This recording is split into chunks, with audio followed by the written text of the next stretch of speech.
जय श्री कृष्णा। राधे राधे मेरे प्यारे भक्त जनों, आप सभिन को गुप्त नवरात्रि को शुभकामनाएं है।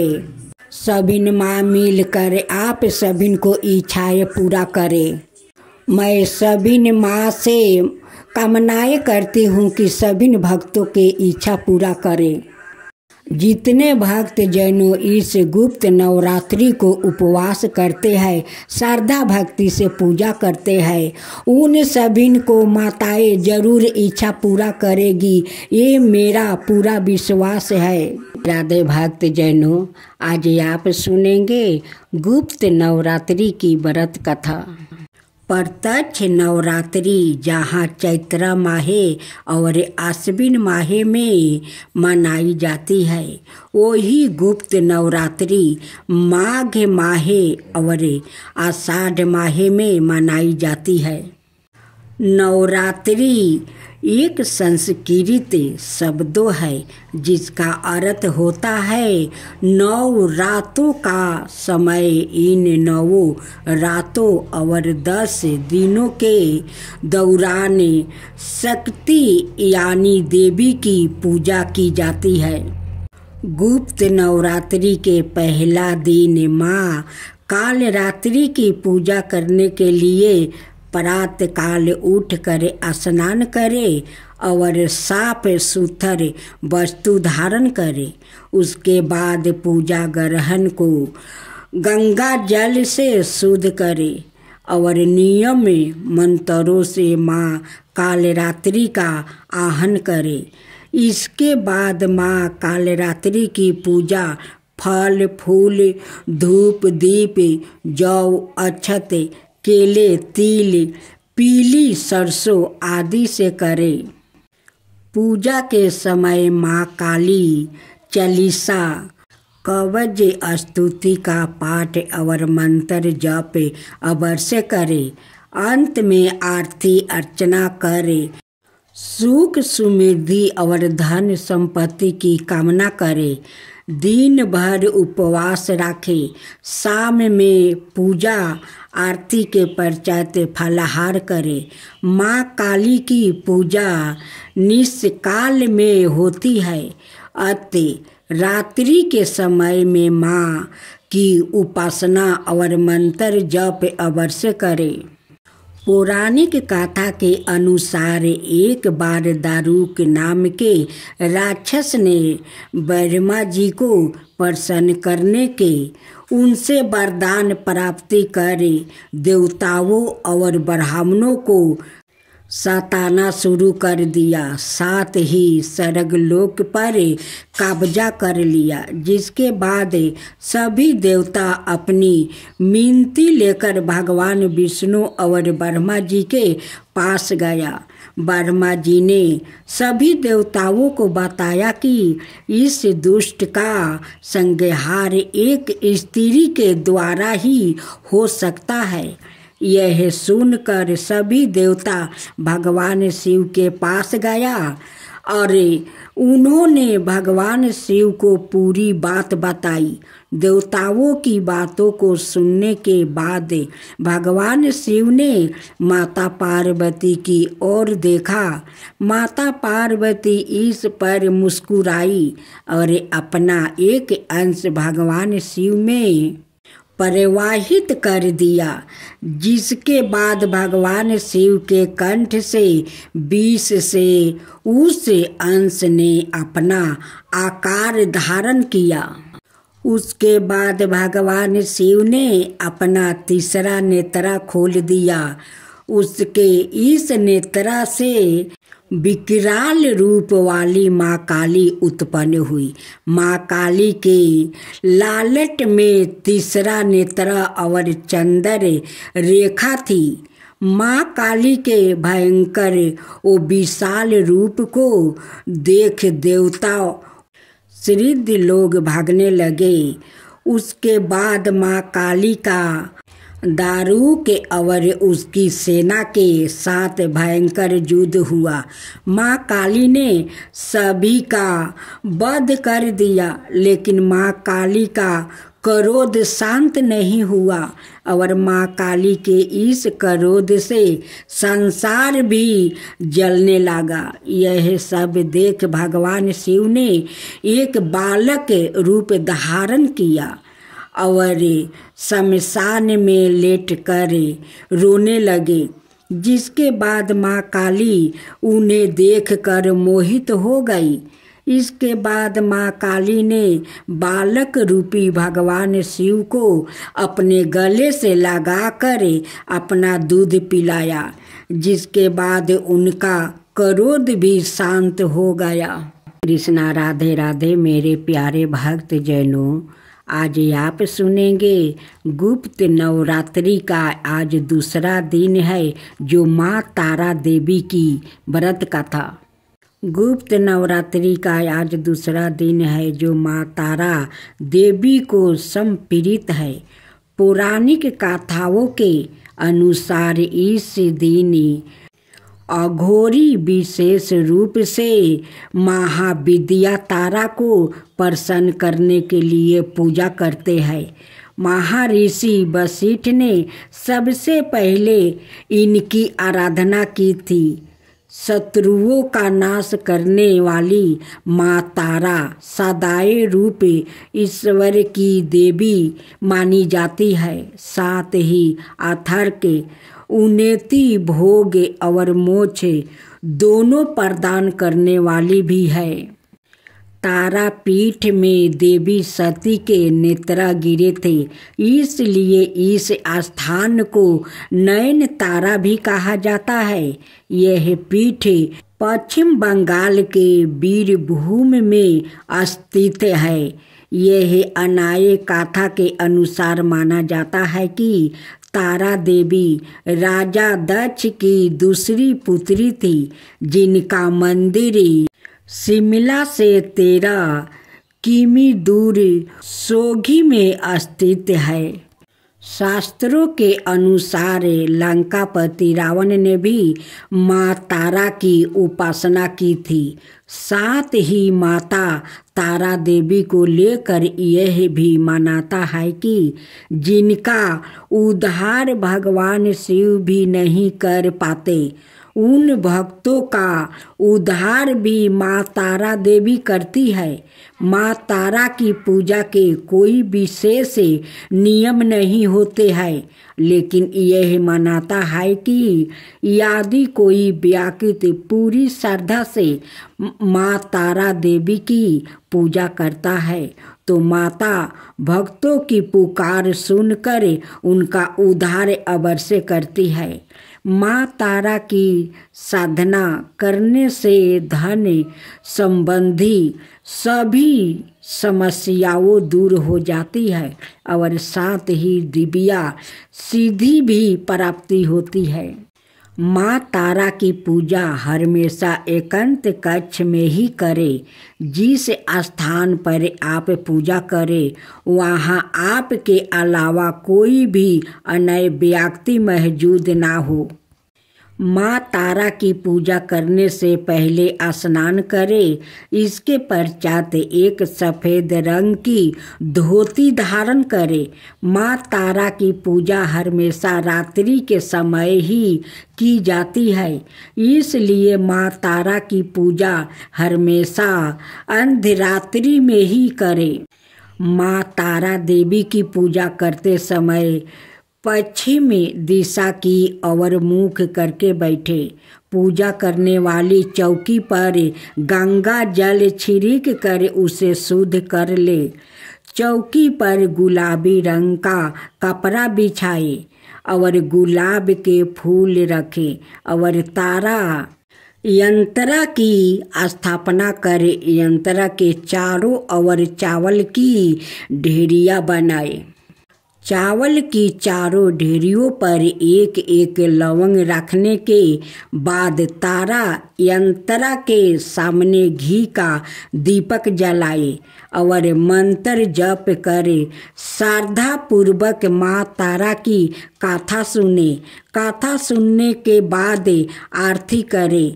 पूजन करने के बाद पूजा में इस्तेमाल की गई सभी समग्रही को किसी बहती नदी में प्रवाहित कर दे। यह पीपल के पेड़ के नीचे जमीन में खोद कर भी दबा सकते हैं। माना जाता है कि नील कांच की माला से 12 माला का जप करने से माँ तारा देवी प्रसन्न होती है और लोगों की मनोकामना पूरी करती है। कृष्णा राधे राधे मेरे प्यारे भक्त जनों, आज आप सुनेंगे तीरपुर सुंदरी की गुप्त व्रत कथा। तीरपुर सुंदरी मंदिर में दीपावली पर भी होता है 12 उत्साह। तीरपुर सुंदरी शक्ति पीठ में तंत्र साधक साधनाएं करते हैं। तीरपुरी सुंदरी मंदिर में सबसे बड़ा उत्साह दीपावली पर होता है। इसे यहाँ दीपावली काली पूजा के रूप में माना जाता है। इस अवसर पर 12 मेला लगता है। कूरम पीठ भी कहा जाता है। तीरपुर सुंदरी शक्ति पीठ को मंदिर की बनावट और वस्तु कुछ इस तरह से तैयार किया गया है कि यह भक्तों और पर्यटक को दोनों को आकर्षित करता है। मंदिर का निर्माण बंगाली वस्तुओं शाली एक रत्न में कराया गया था, जिसे पहाड़ी पर यह मंदिर स्थित है। उसका आकार कछुए की पीठ के जैसा है। इसी कारण इसे कूरम पीठ भी कहते हैं। माना जाता है कि इस जगह भगवान विष्णु का मंदिर बनाना था। निर्माण शुरू भी हो चुका था, लेकिन तीरपुर के तत्कालीन राजा धनमाणिके को सपने में देवी ने दर्शन दिया। सपने में राजा को यह बात चला कि जहाँ विष्णु मंदिर बन रहा है वहाँ पहले शक्ति पीठ था। इस सपने के बाद राजा ने बंगाल देश के चिटगांव में काले पत्थर की बनी तीरपुर सुंदरी की प्रतिमा को लाकर मंदिर के गर्भगृह में स्थापित कर दिया। मंदिर के गर्भगृह में काले गुरना ईंट पत्थर से निर्मित 2 प्रतिमाएं स्थापित है। 5 फीट ऊंचाई की मुख्य प्रतिमा माता तीरपुर सुंदरी की है, जबकि 2 फीट की दूसरी मूर्ति है जिसे छोटी माता कहा जाता है। यह मूर्ति भुवनेश्वरी देवी की है। 10 महाविद्याओं में से एक है देवी तीरपुर सुंदरी। माना जाता है कि तीरपुर सुंदरी 10 विद्याओं में से एक है। सौम्या कोटि की माता है। यहाँ इनके साथ विराजमान भैरव को त्रिपुरुष के नाम से जाना जाता है। माता की इस पीठ को कूरम पीठ भी कहा जाता है। तंत्र साधना के लिए यह मंदिर बहुत प्रसिद्ध है और मंदिर में तंत्रिकों का मेला लगा रहता है। यहाँ तंत्र मंत्र करने वाले साधक आते हैं और अपनी साधना को पूर्ण करने के लिए देवी की पूजा करते हैं, बलि भी चढ़ाते हैं।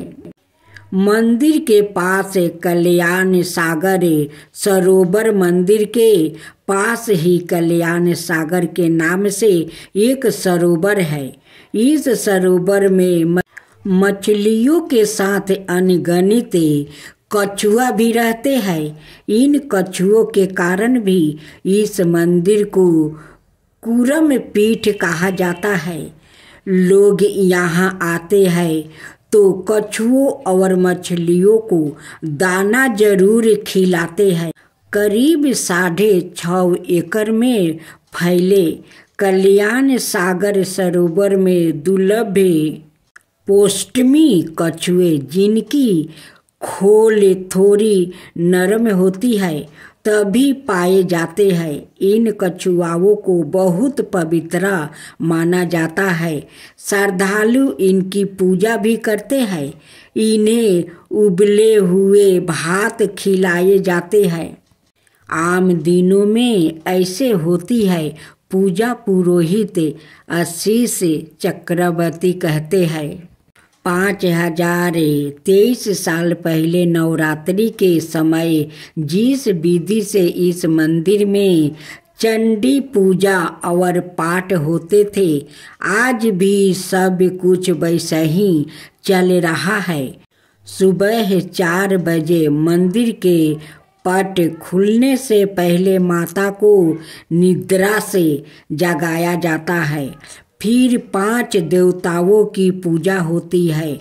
सुबह 9:30 बजे से देवी की पूजा शुरू हो जाती है। फिर 11 बजे पशु बलि होती है। आम तौर पर त्रिपुरी सुंदरी बकरों की बलि दी जाती है। किसी विशेष तिथि पर भैंसे की बलि होती है। 10वीं तिथि को छोड़कर मंदिर में हर दिन बलि दी जाती है। बलि के बाद आरती होती है। दोपहर 1:30 बजे देवी को अन्न का भोग लगाया जाता है। फिर 1 घंटे के लिए मंदिर के पट बंद कर दिया जाता है। शाम 7 बजे आरती होती है और 9:30 बजे माता को शीतल भोग लगाया जाता है, जिसमें खीर, हलवा और पूरी होता है। नवंबर दिसंबर महीने में मंदिर का पट सुबह 4:30 बजे खुलते हैं। माता के यहाँ सबसे ज़्यादा पेड़ा का प्रसाद चढ़ाने का रिवाज है। मंदिर के बाहर सालों से चल रहे है माता की बड़ी पेड़ा। मार्केट में कई तरह के पेड़ा मिलते हैं। इस मंदिर में पूजा करने वाले पुरोहित को इतिहास भी सैकड़ों साल पुराना है। त्रिपुर सुंदरी मंदिर बनने के बाद महाराज ने माता की पूजा के लिए उत्तर प्रदेश के कन्नौज से पुरोहित को 2 अलग अलग वंश के लोगों को यहाँ बुलाया। इस मंदिर में पूजा कर रहे चंदन चक्रवर्ती कहते हैं, मुझे अपनी 3 पीढ़ी तक के नाम ही याद है। महाराज कन्नौज से दामोदर पांडे और गदाधर पारे को यहाँ लेकर आए थे। हम इनके ही वंशज हैं। बाद में राजा ने हम पुरोहितों को चक्रवर्ती की उपाधि दी थी। इस समय मंदिर में 76 पुरोहित हैं जो अपनी बारी के अनुसार पूजा करते हैं। देवी माँ को कौन कौन सी चीजें खास तौर पर चढ़ाते हैं। मंदिर में देवी को सारी सोने के गहने, मिठाइयाँ, भोग के लिए चावल, दाल और बलि के लिए बकरे देने का रिवाज है। यहाँ सारा प्रसाद मंदिर प्रबंध कार्यालय में पहले जमा करना होता है। इनमें ज़्यादातर लोग देवी को रंगीन सीढ़ियाँ चढ़ते हैं। इन प्रसाद के साथ 20 रुपये से लेकर 50 रुपये तक की पर्ची काटी जाती है। भक्तों को मंदिर में बनाने वाले अन्न भोग खाने के लिए 70 रुपये की अलग से एक पर्ची लेनी होती है। पुरोहित आशीष चक्रवर्ती कहते हैं, यहाँ देवी काली का रूप है, लेकिन उनकी जीभ अंदर है, इसलिए देवी माँ बहुत कृपालु है। वो अपने भक्तों को कभी निराश नहीं करती है। यहाँ जो भी मन्नत मांगी जाती है वो हमेशा पूरी होती है। राधे राधे मेरे प्यारे भक्त जनों, आज आप सुनेंगे भुवनेश्वरी देवी की व्रत कथा। पहला 10 महाविद्याओं में से 5वीं विद्या भुवनेश्वरी देवी की जयंती भाद्रपद के शुक्ल पक्ष की द्वादशी को मनाई जाती है। ग्रहण रंगों के त्योहारों होली, उजाले का प्रतीक दिवाली, महाशिवरात्रि, कृष्णा पक्ष और अष्टमी के दिन मुख्य रूप से भुवनेश्वरी देवी की पूजा की जाती है। दूसरा, भुवनेश्वरी देवी को आदि शक्ति और मूल पराकीर्ति भी कहा गया है। भुवनेश्वरी ही शताक्षी और शक भमरी नाम से प्रसिद्ध हुई। कहते हैं कि इन्होंने दुर्गा महिषासुर का वध किया था। इन्हें काल की जन्मदात्री भी कहा जाता है। इनके मुख्य आयुध अंकुश और पास है। आदि शक्ति भुवनेश्वरी माँ का स्वरूप सौम्य और अंग कांति अरुण है। भुवनेश्वरी के एक मुख्य 4 हाथ है। 4 हाथों में गादा, शक्ति का एम राजदंड व्यवस्था का प्रतीक है। माला नियमित और आशीर्वाद मुद्राए प्रजा पालन की भावना का प्रतीक है। आसन शासन पीठ सर्वोच्च सत्ता की प्रतीक है। तीसरा, पुत्र प्राप्ति के लिए लोग भुवनेश्वरी देवी की आराधना करते हैं।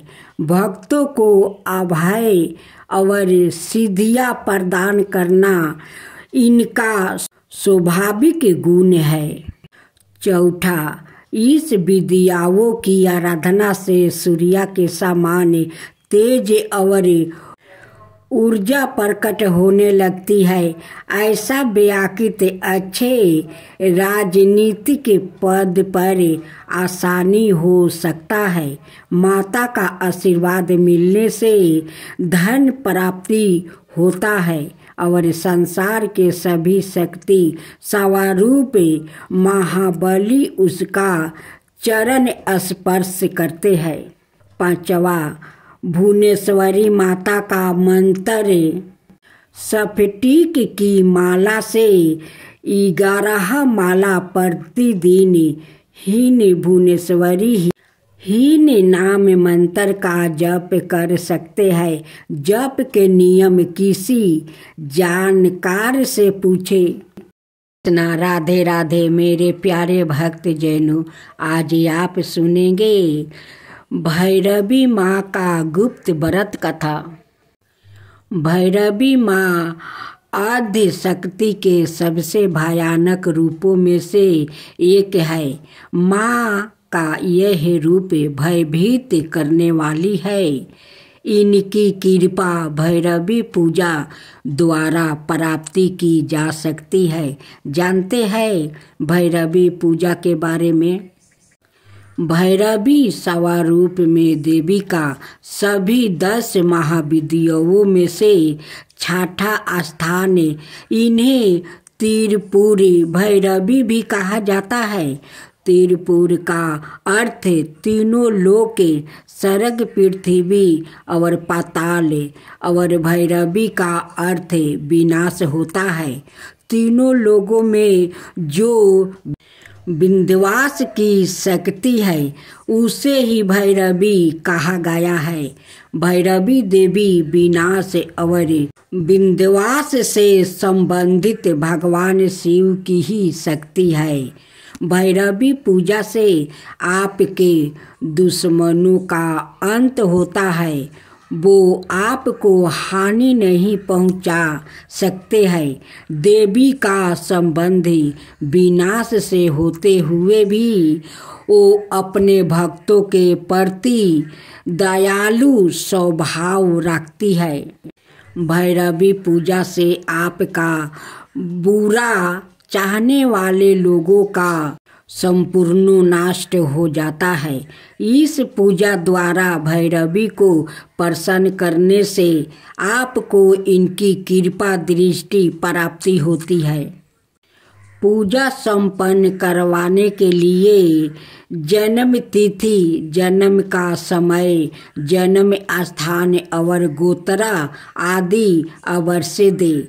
अगर आप एक से अधिक लोगों के नाम पर भैरवी पूजा करवाना चाहते हैं तो आपको हमें इनकी जानकारी जैसे नाम, जन्म तिथि, जन्म स्थान और गोत्रा देना अनिवार्य है।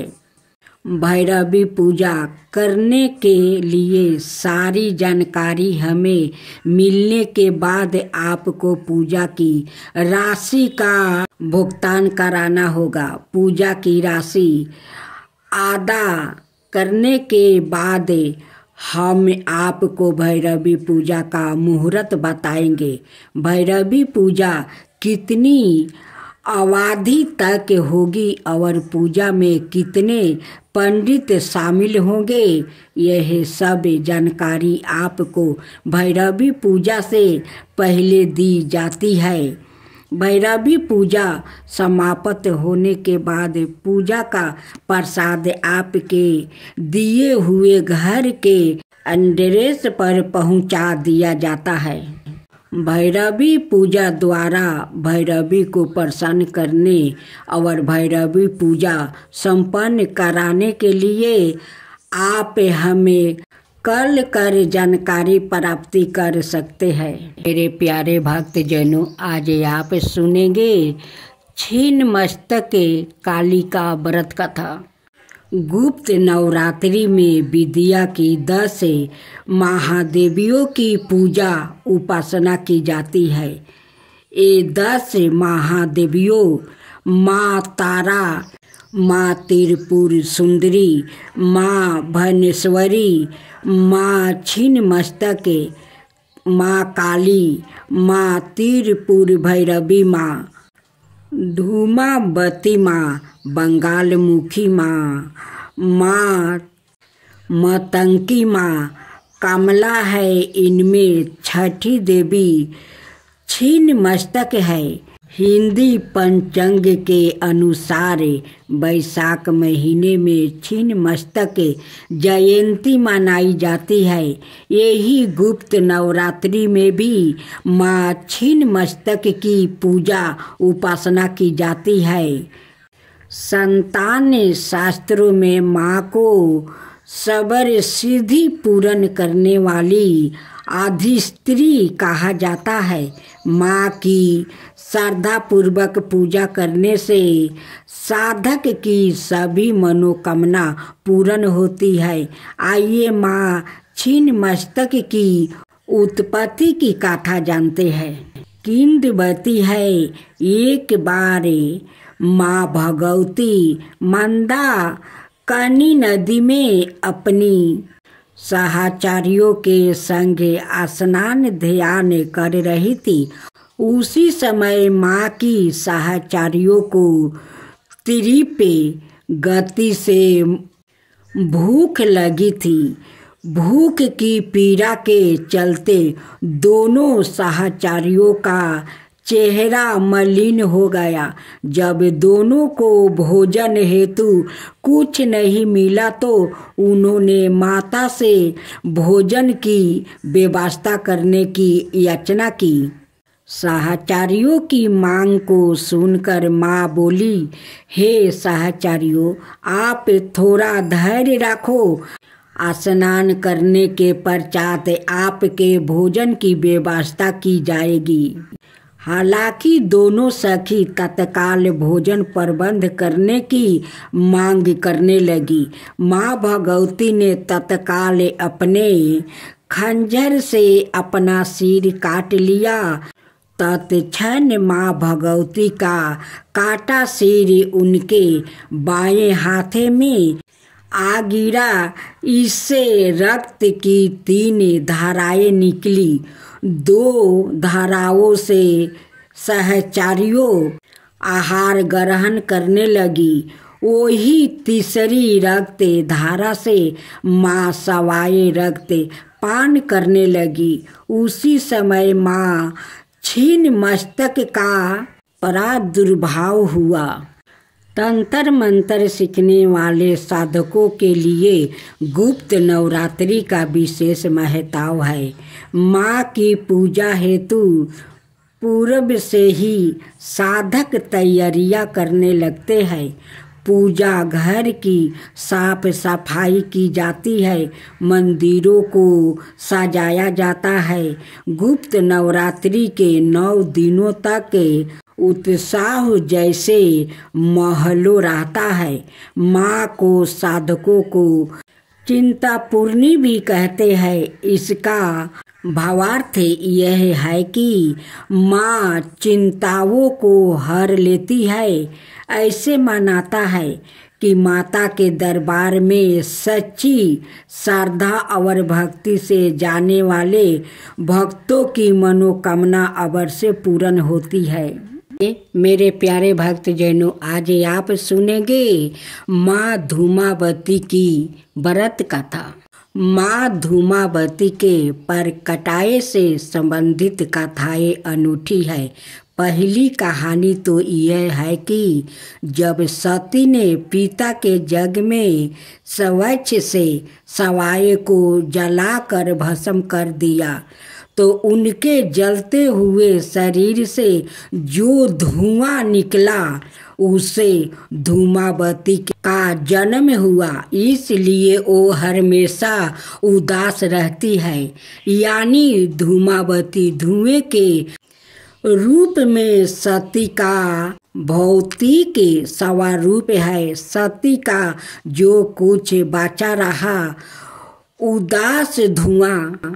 दूसरी कहानी यह है कि एक बार सती शिव के साथ हिमालय में विचरण कर रही थी। तभी उन्हें जोरों की भूख लगी। उन्होंने शिव से कहा, मुझे भूख लगी है, मेरे लिए भोजन का प्रबंध करें। शिव ने कहा, अभी कोई प्रबंध नहीं हो सकता। तब सती ने कहा, ठीक है, मैं तुम्हें ही खा जाती हूँ। और वो शिव को ही निगल गई। शिव तो सवाए इस जगत के सर्जक है, परिपालक है, लेकिन देवी की लीला में वो भी शामिल हो गया। भगवान शिव ने उनसे अनुरोध किया कि मुझे बाहर निकालो, तो उन्होंने उगील कर उन्हें बाहर निकाल दिया। निकालने के बाद शिव ने उन्हें श्राप दिया कि आज और अभी से तुम विधवा रूप में रहोगी। तभी से वो विधवा है। पुराणों में अभी शपथ परी सत्यकत भूख लगना और पति को निगल जाना, ये सब संकेतिक प्रकार है। यह इंसान की कामनाओं का प्रतीक है जो कभी खत्म नहीं होती और इसलिए वो हमेशा अनसुत रहता है। माँ धूमावती उन कामनाओं को खा जाने यानी नष्ट करने की ओर इशारा करती है। इन महाविद्याओं का अस्थायी आहन नहीं होता, अर्थात इन्हें लंबे समय तक घर में स्थापित या विराजमान होने की कामना नहीं करना चाहिए, क्योंकि ये दुख, कैलेश और दरिद्रता की देवी है। जप शुरू करने से पहले आहन करे और खत्म होने पर विसर्जन कर दे। जनों, आज आप सुनेंगे कमला माता की व्रत कथा। माता कमला रानी की पूजा करने से साधक बन जाता है कुबेर के समान धनी। 10 महाविद्या, एक काली माँ, दूसरा तारा माँ, तीसरा त्रिपुर सुंदरी माँ, चौथा भुवनेश्वरी माँ, पांचवा छीना मस्तक काली माँ, छवा त्रिपुर भैरवी माँ, सातवा धूमावती माँ, आठवा बंगाल मुखी माँ, नौवा मतंकी माँ और 10 कमला माँ। प्रवृत्ति के अनुसार 10 महाविद्या के 3 समूह है। पहला सौम्याकोटि, त्रिपुर सुंदरी, भुवनेश्वरी, मतंकी, कमला। दूसरा उग्रह कोटि, काली, छीना मस्तक, धूमवती, बंगाल मुखी। तीसरा सौम्या उग्रह कोटि, तारा और त्रिपुर भैरवी। आओ जानते हैं 10वीं महाविद्या देवी कमला के बारे में संक्षिप्त जानकारी। एक माता कमला रानी कमला पर आसानी कमल पुष्पा धारण किए हुए माँ सुशोभित होती है। दूसरा सेवत बरन के 4 हाथी सूर्य में सौरन कलश लेकर सौरन के समान कांति लिए हुए माँ को स्नान करा रहे हैं। तीसरा दलिदारता, संकट, गिरहे कलहे और अशांति को दूर करती है।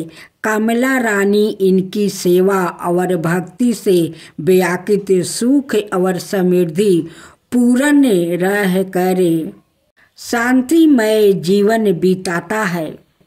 चारवा समृद्धि, धन, नारी, पुत्रादि के लिए इनकी साधन की जाती है। इस महाविद्या की साधन नदी, तालाब या समुद्र में गिरने वाले जल में आकंठ डूब कर की जाती है। गुप्त नवरात्रि में इनकी पूजा का विधान है। पांचवा, इनकी पूजा करने से व्याकुत साक्षात कुबेर के समान धनी और विद्यावान होता है। व्याकुत का यश और व्यापार या प्रभुत्व संसार भर में प्रचारित हो जाता है। छवा, कमला माता का मंत्र कमल गीठ की माला से रोजाना 10 माला हासाहो जगते परासुतिया स्वाहा मंत्र का जप कर सकते हैं। जप के नियम किसी जानकार से पूछे। 10 विद्याओं में से एक देवी छीना मस्तक है। 10 विद्याओं में से एक देवी मतंकी के रहस्य है। माता भुवनेश्वरी देवी के 5 रहस्य जानिए। साधन का मंत्र। भक्तजनों, अब आप सुनेंगे मतंगी माता की व्रत कथा। पुराणों में इनके संबंध में विभिन्न कहानियां मिलती है। दरअसल यह सभी देवियों की कहानी पुराणों में अलग अलग मिलती है। इनमें से कुछ तो पार्वती का रूप या अवतार नहीं भी है। 10 विद्याओं में से 9वीं विद्या देवी मतंगी ही है। मतंगी देवी को प्रकृति की स्वामिनी देवी बताया गया है। माता मतंगी के कुछ प्रसिद्धियाँ नाम है सुमुखी, लघु श्यामा या साममाला, राज मतंगी कारणे, मतंगी चंडी मतंगी, वस मतंगी, मातेश्वरी आदि। गुप्त नवरात्रि में 9वीं तिथि को देवी मतंगी की पूजा और साधन होती है। मतंग शिव का नाम है, इनकी शक्ति मतंगी है। देवी मतंगी गहरे नीले रंग की है। देवी मतंगी मस्तक पर अर्धचंद्र है धारण करती है और माँ के 3 ओज पूर्ण नेत्रा है। माता रत्नों से जड़े सिंहासन पर आसीन है। देवी मतंगी के एक हाथ में गुंजा के बीजों की माला है तो दाएं हाथों में बीना और कपाल है और बाएं हाथों में खरंग है। देवी मतंगी अभय मुद्रा में है। देवी मतंगी के संग तोता भी है जो वाणी और वचन का प्रतीक माना जाता है। 4 भुजाओं में इन्होंने कपाल जिसके ऊपर तोता बैठा है, बीना खरंग वेद धारण किए है। माँ मतंगी तांत्रिकों की सरस्वती है। मान्यता अनुसार कहते हैं कि चंडाल महिलाओं ने देवी पार्वती की पूजा आराधना करने उन्हें अपना ही जूठन खियाया हुआ भोग लगा दिया तो देवगण और शिवगण नाराज हो गया, परंतु देवी पार्वती ने उन चंडालियों की भक्त को देखते हुए माता ने मतंगी रूप धारण करके उनके भोग को स्वीकार करके ग्रहण कर लिया। तभी से माता मतंगी कहलाई जाने लगी। मतंगी देवी इंद्रजाल और जादू के प्रभाव को नष्ट करती है। देवी को वचन तंत्र और कला की देवी भी माना गया है। माँ को जूठन का भोग अर्पित किया जाता है। शिव की यह शक्ति असुरों को मोहित करने वाली और साधकों को अभीष्ट फल देने वाली है। गृहस्थ जीवन को श्रेष्ठ बनाने के लिए लोग इनकी पूजा करते हैं। अक्षय तृतीया अर्थात वैशाख शुक्ला की तृतीया को इनकी जयंती आती है। पलाश और मल्लिका पुष्पों से युक्त बेल पत्रों की पूजा करने से व्यक्ति के अंदर आकर्षण और अस्तमभन शक्ति का विकास होता है। ऐसे व्यक्ति जो मतंगी महाविद्या की सीधी प्राप्ति करेगा वो अपने कीड़ा कैलेश से यह काला संगीत से दुनिया को अपने बस में कर लेता है। वशीकरण में भी यह महाविद्या कारीगर होती है।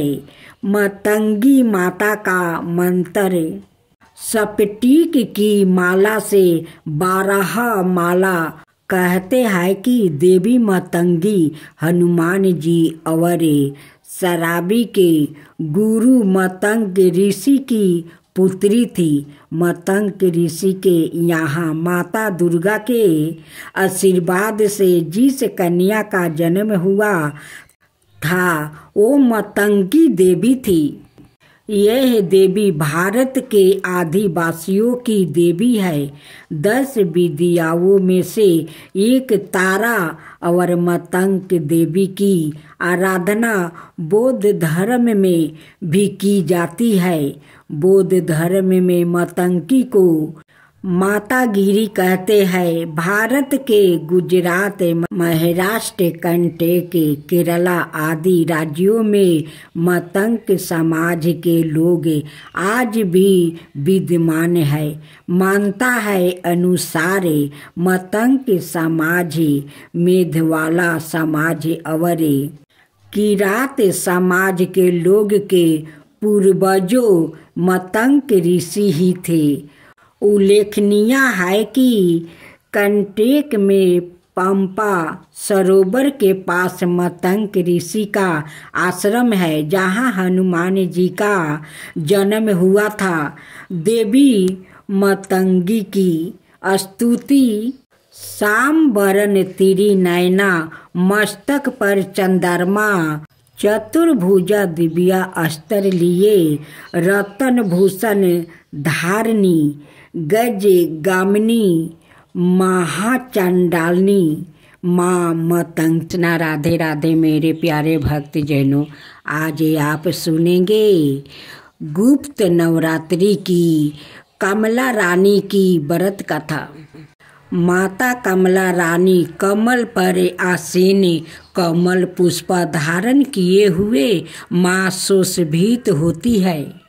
सेवत सौरन के 4 हाथी सूर्य में सौरन कलश लेकर सौरन के समान कांति लिए हुए माँ को स्नान करा रहे हैं। दरिद्रता, संकट, गिरह, कलह और अशांति को दूर करती है। कमला रानी इनकी सेवा और भक्ति से व्याकुल सुख और समृद्धि पूर्ण रह कर शांतिमय जीवन बिताता है। समृद्धि, धन, नारी, पुत्र आदि के लिए इनकी साधन की जाती है। इस महाविद्या की साधन नदी, तालाब या समुद्र में गिरने वाले जल में अकंठ डूब कर की जाती है। गुप्त नवरात्रि में इनकी पूजा का विधान है। इनकी पूजा करने से व्याकृत साक्षात कुबेर के समान धनी और विद्वान होता है।